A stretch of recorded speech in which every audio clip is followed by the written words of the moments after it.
sorry to interrupt you, but sorry. I wanted to... You'll be sorry when you started. As I was saying, ladies and gentlemen, I bring you a man. Well, I could say he is America's favorite comedian. Why not? Well, tomorrow is Washington's birthday, and as a tribute to Washington's memory, I am going to tell the truth. What he is a matter of opinion. Yeah. But here he is, Fred Allen in person.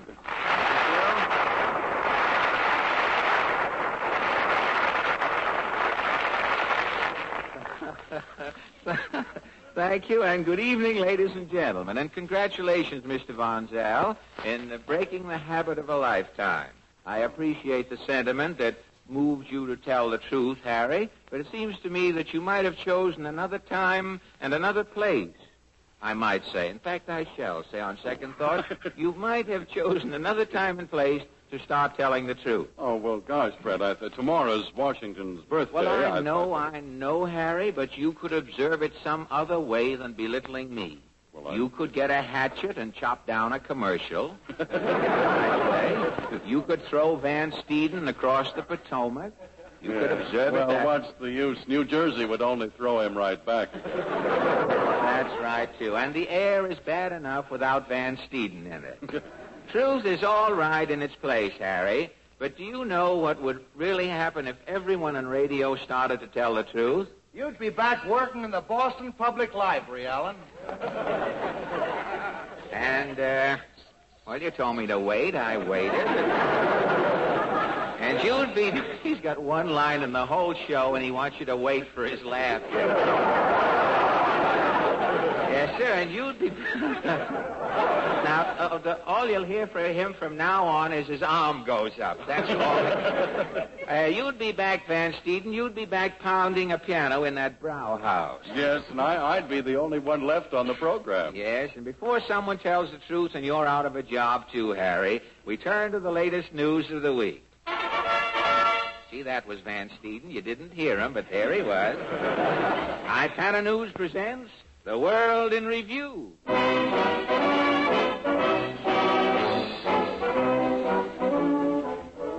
New York City, New York. Mother Nature sends eastern states a cosmic valentine in form of winter's worst blizzard. Heavy snow accompanied by sub-freezing temperatures and icy gales tie up highways, slows trains, impede city traffic, and brings chills and spills to millions. Ipana News checks up on effects of last week's storm by quizzing the man in the sleet. First, a little-known official in the New York street cleaning department, Mr. Tinker Dawdle. Now, Mr. Dawdle, is the snow situation under control? Nothing's under control, brother. What's the trouble? The city's short of dough. Well, I know, but hasn't the mayor done anything about removing the snow? He called the Board of Estimate into his office yesterday. To pass an appropriation? To pray for rain. It's cheap. But surely the city has allotted the street cleaning department some money, Mr. Dawdle. It ain't money. It's chicken feed, brother. The snow appropriation is $12. $12? Well, what can you do with $12? Well, that's it. I got 2 men out. Only 2 men clearing the snow in New York City? Yeah. I got a guy with a whisk broom brushing off Park Avenue. And the other man removing the snow? He's a guy with big feet. He's stamping it down in the Bronx. Well, do you think New York will ever be able to get rid of the snow without any money? There's only one solution, brother. What is that? Get the Democrats and Republicans to open their conventions in New York right away. Well, how would that help? Well, with all that hot air, brother. I see what you mean, and... Say, confidentially, you think Jim Farley will be in a presidential race? Well, I imagine he will. Why? It's going to be the first time anybody caught a mailman running. Thank you, Mr. Tinker Dawdle. A mounted policeman who had... I wish you'd come on your horse. I can barely see you. You guys aren't so big when you get down off of those quadrupeds, are you? A mounted policeman who had an unusual experience in the blinding snowstorm was Officer Cornwall Straddle. What happened, Officer Straddle? Well, I ride out of the stable Wednesday as usual. I'm feeling tip-top. Ready for traffic, huh? Raring to go. I'm riding up 6th Avenue side saddle. A mounted policeman side saddle? Why, you were kidding, of course. Yeah, handing the cab drivers a laugh. You know me. Well, I gallop up to 57th Street. I'm yelling, "Hi-oh, Silver," and prancing me horse to a hurdy-gurdy. Oh, boy, everything's under control, huh? Yeah, traffic's running smooth. I'm backing me horse in the windshields. He makes his tail go like a wiper. I'm having a lot of fun. I can imagine. Well, all of a sudden, it started. The snow? I could have been in Florida. We're that bad, huh? Yep. The snow's coming down so thick I can't even see in between the flakes. I'm sitting there on me horse. It must have been terrible. It's brutal. I feel like a hair sticking up in a shower of dandruff. The snow kept coming down? At 2 o'clock, the snow is up to me horse's withers. Yes? At 3 o'clock, it's up to mine. Up to your withers, eh? And this kept up all afternoon? By 5 o'clock, I'm under the snow. Only me eyes are sticking out. I'm just getting ready to quit. Yes? I see a lump coming under the snow. The lump pulls over to the curb. And? It's a car. The guy's parking next to a hydrant. The lump. Yeah. Well, what did you do? I gets down off of me horse. I'm in 8 feet of snow. I burrow me way through and give the guy a ticket. Well, did you find your way back? Well, I come burrowing back, feeling me way to the horse. Uh-huh. I can't find the stirrup, but I jumps up on top. Yes? All but me head is still under the snow. I yell, "Giddy-up," and I'm off. On your way back to the station. Yeah, I come to 59th Street, me horse won't turn. I'm yelling, "Whoa, Malcolm," nothing doing. I shoot up Central Park West. With your head sticking out of the snow? Yeah, I'm yelling, "Whoa," I'm still going. Through Yonkers, through Mount Vernon, I come to Stamford. Bang, I stops. Your horse must have been exhausted. What horse? You mean that in that snow you hadn't gotten back on your horse? No, I mounted the Boston bus.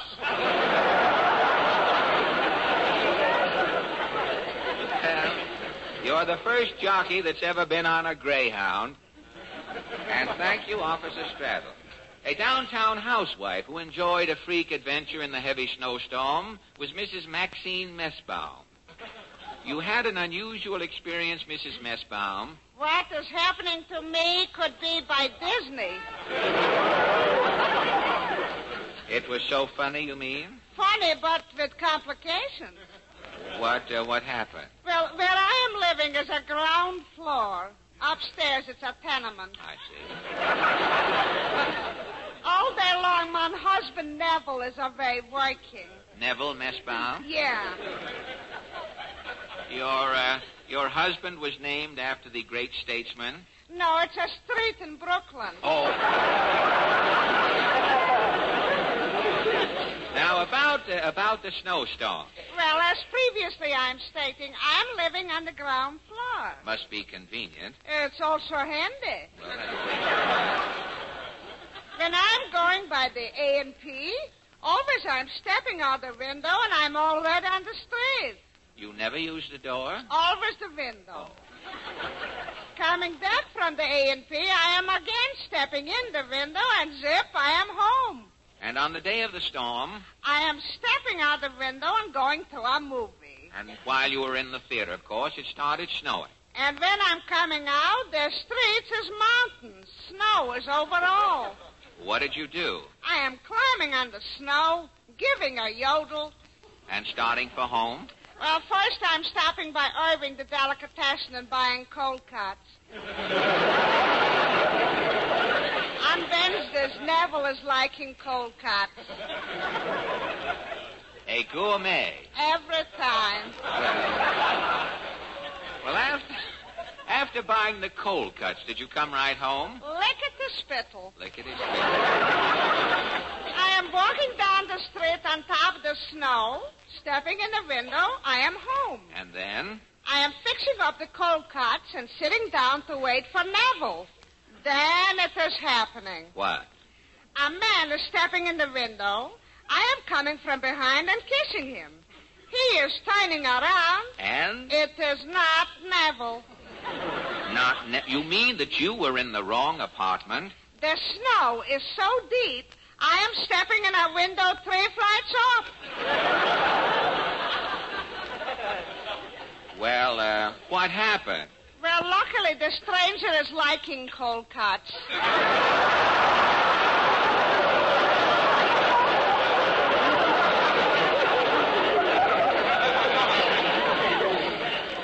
So we are eating dinner. Naturally. Well, what became of Neville? Who knows? Next week I am no longer Mrs. Neville Nussbaum. No? I am Mrs. Pierpont Weintraub, M.D. M.D., a doctor, huh? No, a millinery designer. From now on, my hats I'm getting wholesale. Congratulations, Mrs. Pierpont Weintraub, on your Snow White adventure. And now a man who really, honestly, I might say, welcomed the snow was poet Thorndike Swinburne. Your name sounds familiar, Thorndike. Weren't you here a couple of weeks ago? Didn't you recite some poem about the cold? Yes. When 0 is below, the world is decked in ice and snow. I knew it. You crumbed up this program about 4 weeks ago. So I did, and you threw me out the 49th Street door. So I did. Before I recite tonight, may I ask a favor? What? Will you throw me out the 50th Street door? I'm going uptown. It can be arranged, I'm sure. Thank you. Now, this poem tonight you have, is it dedicated to the recent snowstorm? Yes. It's called Snow is Snow. A catchy title, albeit redundant. We'll go right ahead. Snow is snow where'er you go. Pile it high, pile it low. Still it's snow. So it is. Snow is snow when it's in a ball, when it's in the street, when it's in the hall. Still it's snow. Yes. Snow is snow, though it seems a blanket when it's in your motor as you try to crank it. Lump it, dump it, stack it, bank it. Still it's snow. You've got a one-track mind, that's all I can say. That is the end, I hope. Yes. You may throw me out now. It will be a pleasure. Thank you very much. And thank you. The 50th Street door, I'm going uptown. We'll throw you uptown. Let's get you started off right. And thank you, Thorndike Swinburne. And while the East was in the grip of the snow and sleet, California, too, had its share of trouble. Out of Hollywood came the biggest frost of the year, the Hollywood frost. Hello again. This is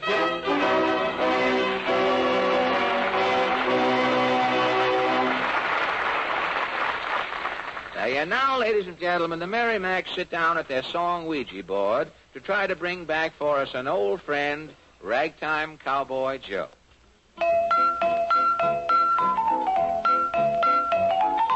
Well, it may surprise you, ladies and gentlemen, but more than $2 million is going to be given away in prize contests this year alone. And to help you get your share of the prizes, we're going to drop a handful of hints that may come in handy. Now, these hints will be dropped personally by that old booby contest winner, Herschel von Z. Well, ladies and gentlemen, before you enter any contest, read the rules carefully. And in writing your entry, you should make it simple and personal if possible. But above everything else, you should be sincere. Well, how about a for instance, Harry? Well, all right, Fred. For instance, suppose you had to write a short statement on why you like, well, what should we say? Why you like... Oh, that's a sticker, Harry. Now, let me see. Now, why not say Sal Hepatica, Harry? Yes, well, that's fair enough. Why you like Sal Hepatica. Well, now, first, you should tell how it helped you in some specific way. Like this. Whenever I feel a cold coming on, I always take Sal Hepatica. Thank you. Pietro Van Pancho and his Hacienda Hillbillies have just played Say CC. And now we turn from questionable melody to our guest. She's a cute little girl with flaxen curls. Thank you, Mr. Allen. Oh, no, not you, Portland. I was talking about our guest. Oh, well... Oh, wait a minute. No ad-libbing. You keep those O's out of there. Just say what it says there. Well, your guest isn't here yet. If you want to kill time, you can talk to me. That's a nasty weapon to pull on time. But my credit isn't that good. I don't think to pull a weapon on time. But tell me, what's... We'll wait around. I mean, if anything cooking, just let us know. But tell me, what's new, Portland?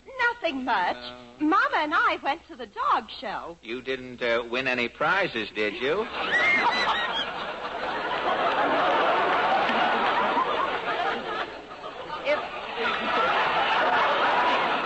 See, when you're mugging, you turn all the way around. A mug is wasted over there. If that was supposed to be funny, I'm not laughing. Yeah, you joined the great majority, huh? What kind of... that's not the thing. Well, what kind of... just noticed it's the wrong line. What difference when you haven't got to laugh? You just read anything. What's coming up now?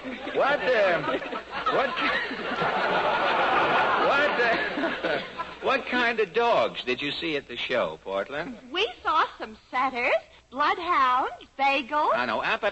Wait a minute. What is that, bagels? A bagel isn't a dog. A bagel is a delicatessen halo.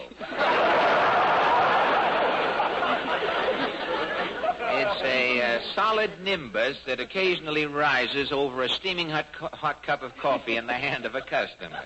It's not a bagel. The dog is a beagle, Port. Yes, a bagel. Well, that cleans... Don't mix me up in it. Just... that cleans that. You say you saw some bloodhounds over there, too? Yes. We saw one bloodhound that sure had imagination. How could you tell? He made a big fuss over Mama, and Mama's anemic. Say,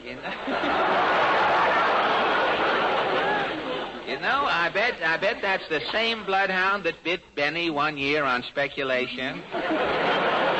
Did you see any dachshunds over there? You mean those little dogs with the sunken chassis? Uh-huh. Their stomachs hang down like skin snoods. Are those dachshunds? Oh, yes. They're built so low when you feed them, you have to bury their food so they can get at it. If you ever buy a dachshund, be sure and ask for the shovel that goes with it. Well, I certainly will. Say, tell me, did you see any English bulls at the show? Those dogs with the Ubangi lips? Yeah. We saw lots of those. Oh, you have to be careful with those English bulls. It's not... What are you laughing at? I'm not even into the thing here yet. It's not that good. I heard it the other show and nothing happened. Sure, an English bull, you have to be very careful. Its lower jaw sticks out so far. If you leave it out in the rain, it's apt to ship water and drown. Well, so much for putting... I never knew a dog could lay an egg until... So much for putting on the dog. Now, what about our guest? Tonight, you're going to meet a little girl, a star of tomorrow. Oh, boy. Is she previewing tonight for 1960? What does she do? She's the youngest xylophone virtuoso in the world. Really? Yes. Mr. Allen, meet Miss Barbara Del Rose. Well, good evening, Barbara.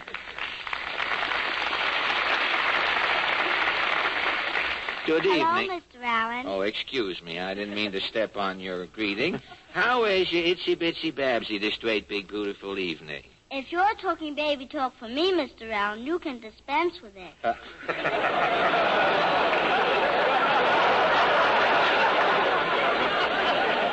That kid's been monkeying with the dialogue. There's going to be trouble. Well, I'm sorry, Barbara.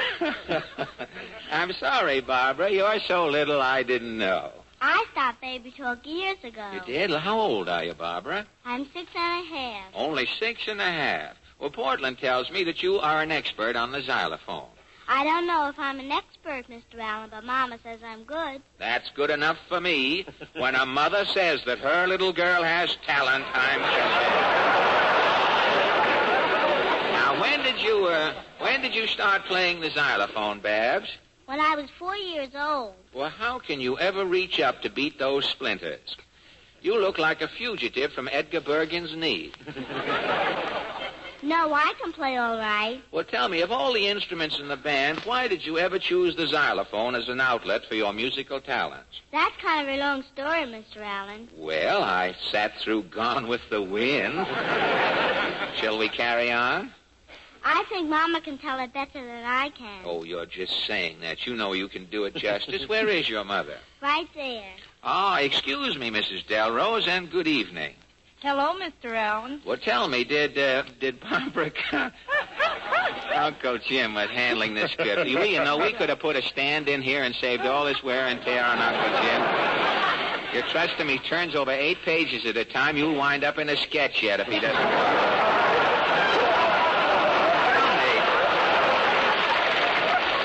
Tell me... No whispering. They hear it in California. Tell me, how did Barbara come to take up the xylophone? Well, my sister used to play, and she gave me an old xylophone she had discarded. She did? Well, I often wondered what people did with their old xylophones. Now it comes out they give them to relatives. Well, did Barbara make any progress spanking the slats? Yes. She picked it up so quickly and liked the instrument so well, I took her to a teacher, and she's been playing ever since. Well, has Barbara appeared professionally before? Yes. She's played at several clubs and private shows. Well, are you planning a musical career for Barbara when she grows up? Yes, I am. Well, isn't that nice? In years to come, you can sit back in Carnegie Hall, look up on the stage, and there will be Barbara playing with old Phil Spitaldi.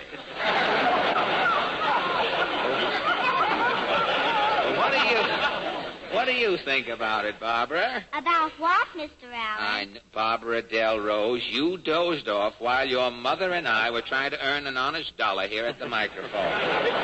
No, Mr. Allen, I'm wide awake. Well, I guess you're anxious to play your solo and get back to your homework. I hope you don't let your music interfere with school, Barbara. Oh, no, I get very good marks. I've skipped twice. Fine. You know, when I was a little boy, the only way they could get me from one class into another was to extradite me.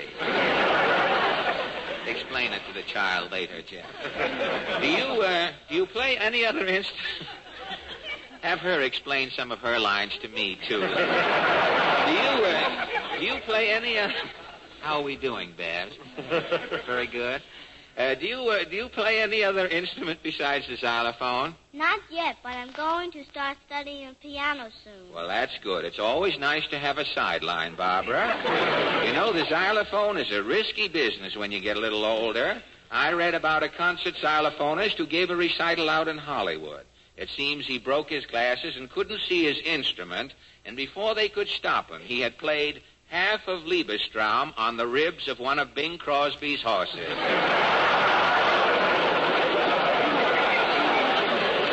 The horse ran a race that afternoon. The xylophonist came in second and paid $7.20 for play. But Pistol Pete beat him out. But I'm boring you, Barbara. What are you going to play for us now? The overture to Poet and Peasant. Oh, well, that's pretty long, Barbara. Just give us a digest version. You just play the poet, and we'll play peasant some other night.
Take another bow, Barbara. Oh, it's Win Murray. Do I need glasses?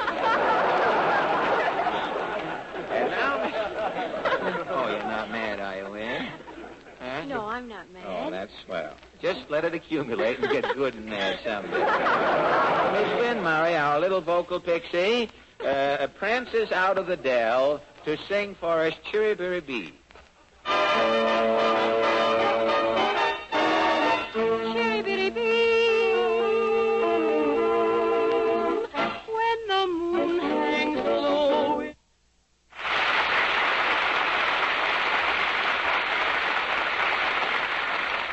From the daily reports that my talent scouts bring in, I gather... How do you get out of this place? How do you get Not out so loud, we're on the air, I think. All right, you're on the air. But where am I? I turn my head for 1 minute and zippo, they're gone. The whole bunch of them, guide and all.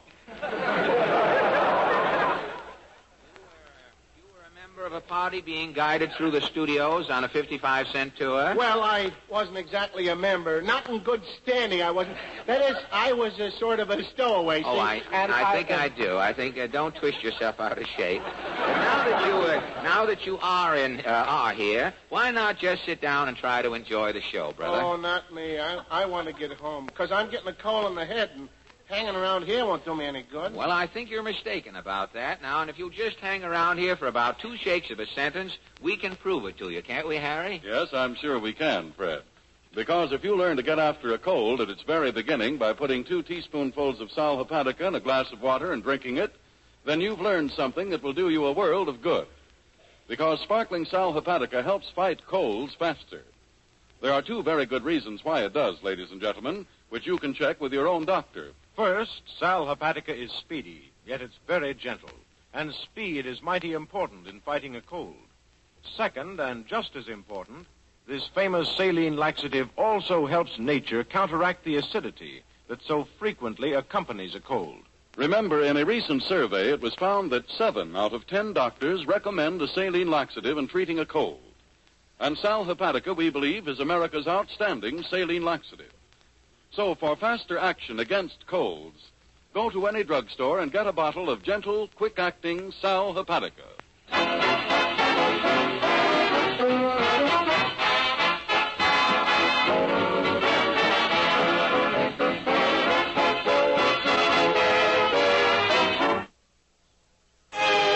This is Mr. and Mrs. Average Man's Round Table, where 3 persons selected from our studio audience are invited to give their opinions on a question that concerns some prominent issue of the day.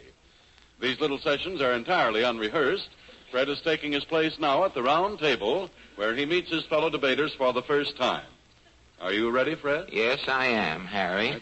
If Portland will kindly introduce our first guest this evening. Yes, Mr. Hewitt H. Thomas from New York City. Well, good evening, Mr. Thomas. Good evening, Fred. May I make so bold as to ask your profession, business, or calling? I'm a music copyist. A music copyist? Yes, sir. Well, what is the function of a music copyist? I may be a little dumb, but all I ever see is musicians' backs. I don't know what they're doing. They seem to be... You copy parts for each of the instruments from a score.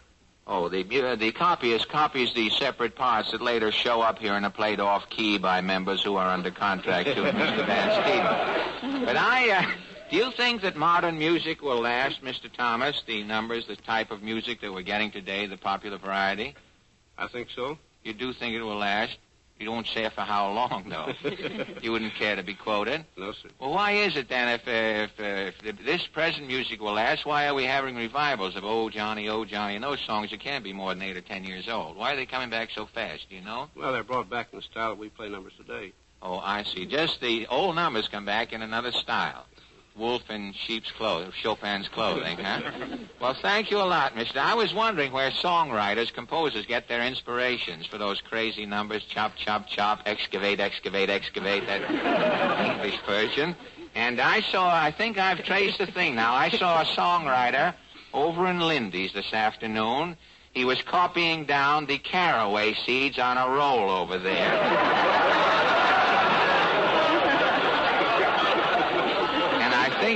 I think he's got a hit. Meantime, he was eating the roll, to be sure. All right. Thank you.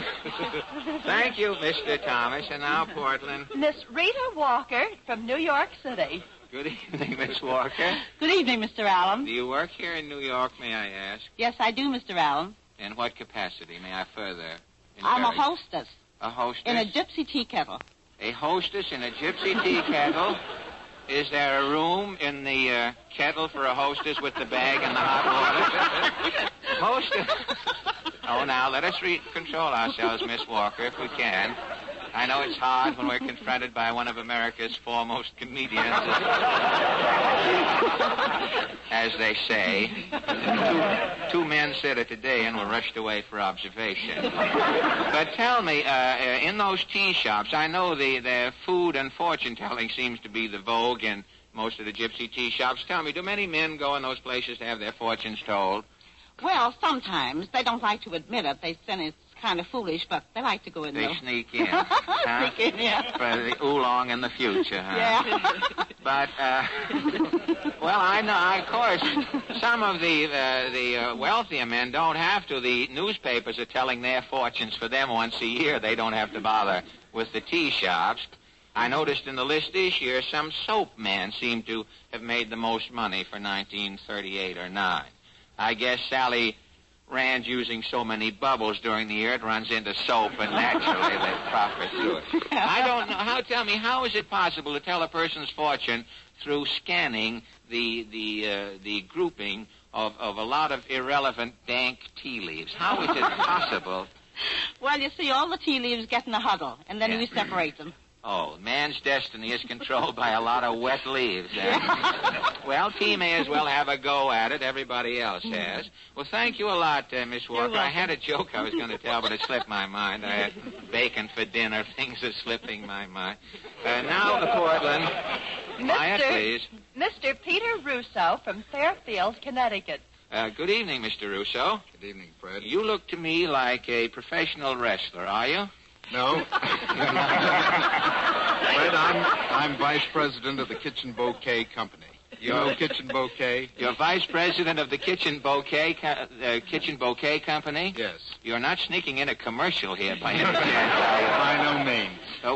What is Kitchen Bouquet? I've heard of it. Well, some people think that Kitchen Bouquet is a bunch of flowers that you keep in the kitchen, but of course it isn't. No. Kitchen Bouquet is savory seasoning sauce used to give flavor and enrich the color of gravy. Uh-huh. I don't think we've had it. Portland cooks. Yes, you have had it. We have had it? Mr. Allen, Mrs. Allen told me before I came in here tonight that she often uses it in the lamb stew that she serves you and which you like so much. Well, I tell you, the first lamb stew Portland made, I didn't taste. We put it in the goldfish's bowl, and the grotto disappeared.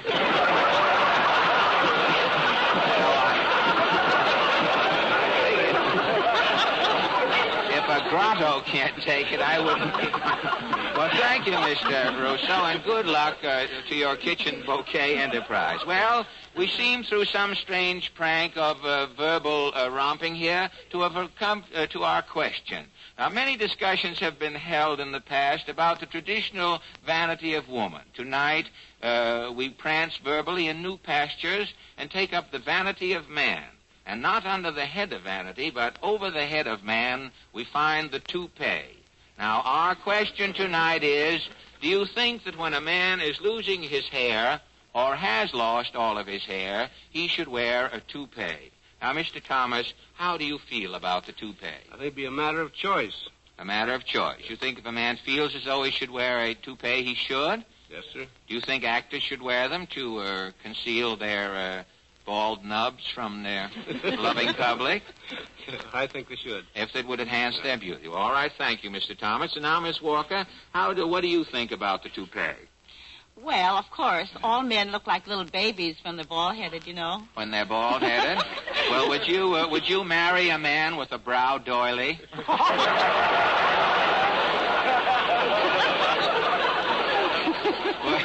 Do you think, all we want to know, yes or no, do you think a man should wear a stoop to cranial deceit? Yes well, or no? if it looks good on him, yes. He should. All right, now we've got 1-1. Mr. Russo, how do you feel about the frown bib? I'm against toupees. You are against toupees. Yes.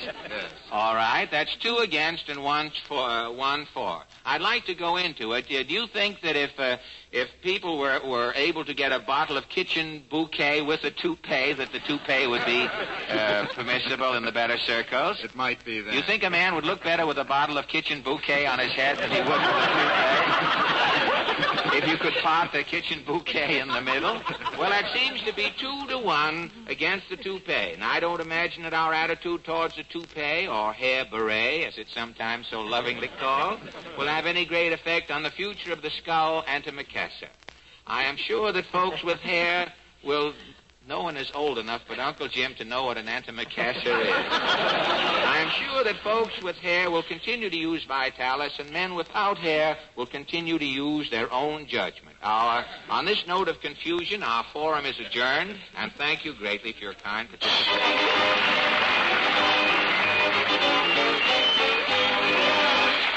Thank you. And now, ladies and gentlemen, a mighty welcome guest, Miss Anderson, who will favor the microphone with a carefully considered statement. Thank you, Mr. Allen. When right certainly is, Zell Von Harry, Brighter Me Give helps paste tooth Ipana that says he smiled attractive more and a teeth. Well, perhaps it's the echo that confuses me, Miss Anderson, but frankly, I don't get it. I'm sorry, Mr. Really. Allen. Well, you see, I was just repeating an impression I received while looking in the mirror last night. Oh, and now I get it. And you said it the way it would look in a mirror, backwards. That's right. But frontwards, it goes like this. Harry Von Zell is certainly right when he says that Ipana toothpaste helps give you brighter teeth. Players, ladies and gentlemen, tonight they present another dripping one long pan mystery. This case is dramatized from a few notes found on the back of an old laundry bundle. It is called The Missing Cat. The time, the present. The scene, the Rumpus Room in the Van Drone mansion. Mrs. Van Drone rings for her butler. You rang, Mrs. Van Drone? Yes, Hillpot. What news of Persian Lady? Dr. Fink is still with her, Mum. He's trying to get the cat to say, ah. Did Persian Lady eat her lunch? She barely touched her caviar ragout. And how about her fillet of tomtit? She just sniffed it and turned away. Did she lap up her demi-tasse of champagne? Not a lap, Mum. I served our best vintage, Chateau Lefkowitz 29. Oh, I do hope Dr. Fink finds the cause of her trouble. Have you entered Persian Lady for the $50,000 prize at the cat show, Mum? Yes, and if she doesn't win, Hillpot, I shall have to close the townhouse and join the Nouveau Poor. Oh, Dr. Fink, yes. Have you... Yes, I have completed my diagnosis, Mrs. Van Drone. And what did you find? May I speak to you in private? Yes, Dr. Fink. Hillpot, go to Persian Lady and comfort her. Very well, madam. And now, Dr. Fink, what is wrong with my prize Maltese? Persian Lady is a whirlpool of inhibitions. She is a victim of faulty diet, rich food. She is suffering from mousophobia. Mousophobia? Exactly, the medical term for rodent deficiency. That cat should be fed a mouse at once. A mouse? Yes, even if it's only a Mickey. Mrs. Van Drone, oh, Mrs. Van Drone. What is it, Hillpot? Persian Lady's gone. Dead? No, disappeared. There's a hole in the window. Catnapped. Good heavens. I'm calling the police. Hello, operator. Get me police headquarters. Word of the missing cat is flashed from coast to coast. It is picked up by that Oriental Dick Tracy, one Long Pan. Long Pan jumps into his police car through the streets of Chinatown, his siren screaming. Long Pan speeds to the scene of the crime. Taking the front stairs, one at a time, Long Pan is at the door. He knocks. Come in. Greeting, Glass Schumagay. Who are you? I am Detective One Long Pan, China gangbuster. Nya, nya, nya, said I, J. Fox. Nya, nya, nya, said I, J. Good Fox. heavens, a Chinese Merrimack. Long Pan, not Merrimack. Guess who? Hiya, students. Yes, go, students. Guess who? Here, hold my stethoscope, Mrs. Van Drone. I'll throw this yellow peril out. Not throw out peril, roll out peril. Roll out the peril, we'll have a peril of fun. Now see here, you Oriental jitterbug. Long Pan, not the fritterbug. Long Pan, ace detective. What is crime? My prize cat, Persian Lady, has disappeared. Persian lady disappear? Catastrophe. Yes. Mrs. Van Drone was counting on Persian Lady to win the $50,000 prize at the cat show tomorrow. And who are you, Mr. Huff and Puff? I am Dr. Orestes Fink, the famous animal doctor. Dr. Fink is here to treat my cat. Yes. Who else here when cat disappear, Mr. Van Drone? Just Dr. Fink, myself, and Hillpot the butler. And final triangle. Longpan catch on, difficult case. Do you think some thief has stolen my cat, Mr. Longpan? No thief take your cat, lady. Your puss scare any thief 20 paces. Some funny joke. Oh, Longpan hot tonight. Oh, Longpan so hot. Fire engine come. Come in. Where's the fire? Quick, where is the fire? Who are you, Mr. Fire Helmet? I'm Mayor LaGuardia. Isn't there a fire here?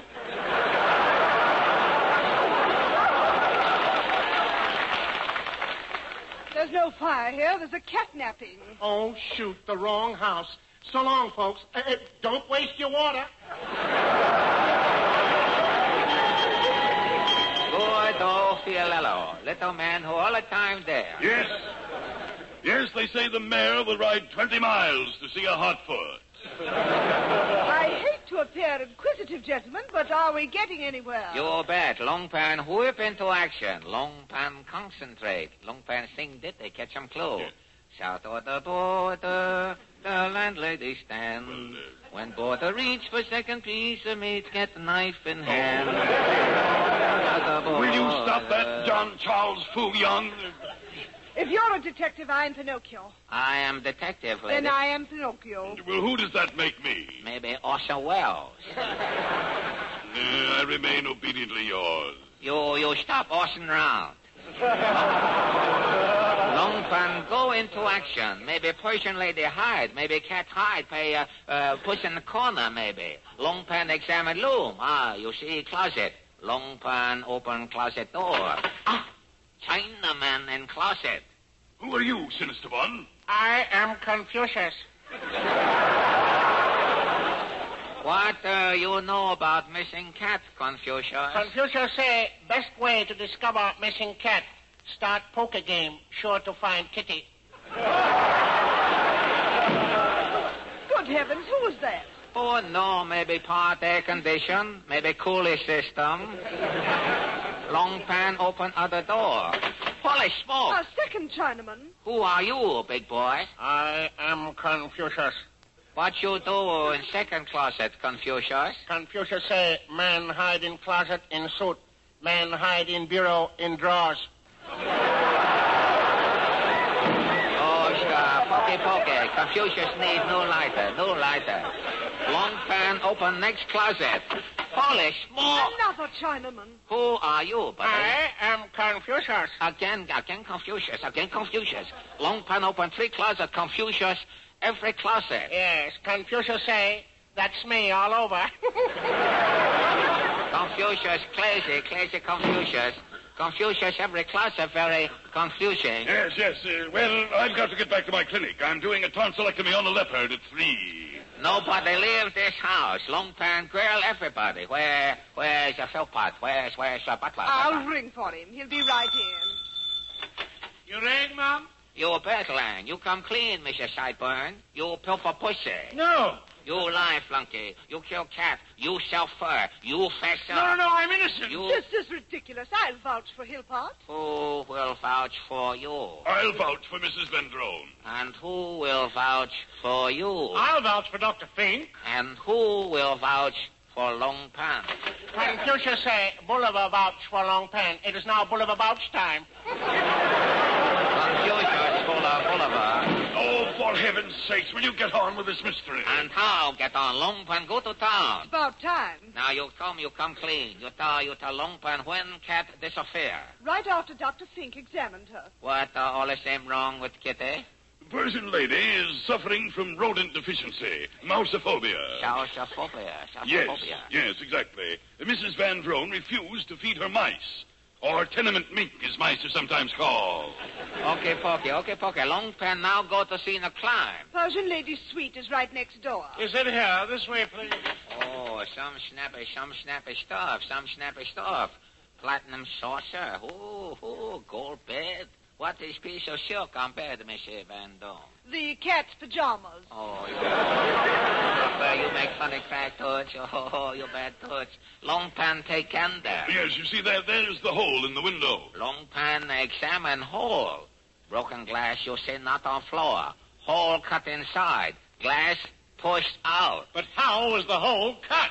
Aha! Window glass cut by diamond here. Who left diamond? I did. It's only an old dirty diamond. Persian lady liked to play with it. Exactly. Oh, dirty diamond. Cat cut hole in window with old dirty diamond. Crawl out.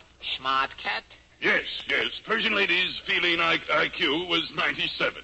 Mousophobia was her only weakness. Oh, you see, feeling IQ, he said. Who left open newspaper on floor? It's the New York Times. Persian lady liked to glance through it every morning. Long pan examine open page. Oh, ladies and gentlemen, Miss Rousseau. What? Then where is Persian lady? Persian lady be back home here exactly 2 seconds. 1, 2. You see, long pan right on time every time. Come in. Mrs. Van Drone, is this your cat here? Persian lady. Oh, thank heaven you're back, darling.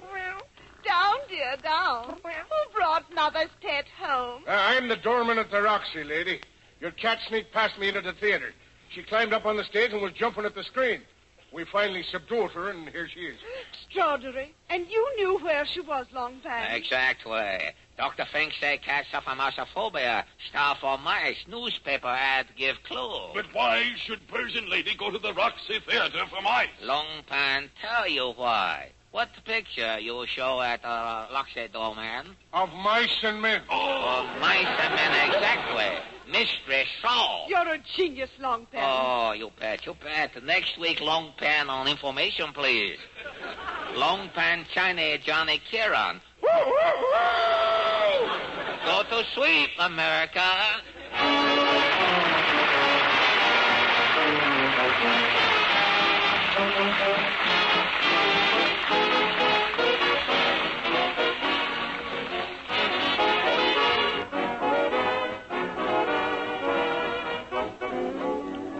Thank you very much, Peter. Well, ladies and gentlemen, not so long ago, we passed along to you a bit of very gratifying information that came to us entirely unsolicited. Information concerning a recent survey among dentists, in which it was found that more dentists personally use iPana toothpaste than any other dentifrice of any type. Now, there's a very close parallel between that and the public's choice. For so many of you have chosen iPana as your personal dentifrice that iPana has become the largest selling toothpaste in America today. The reason for such high public and professional regard can be summed up in the 2 following short sentences.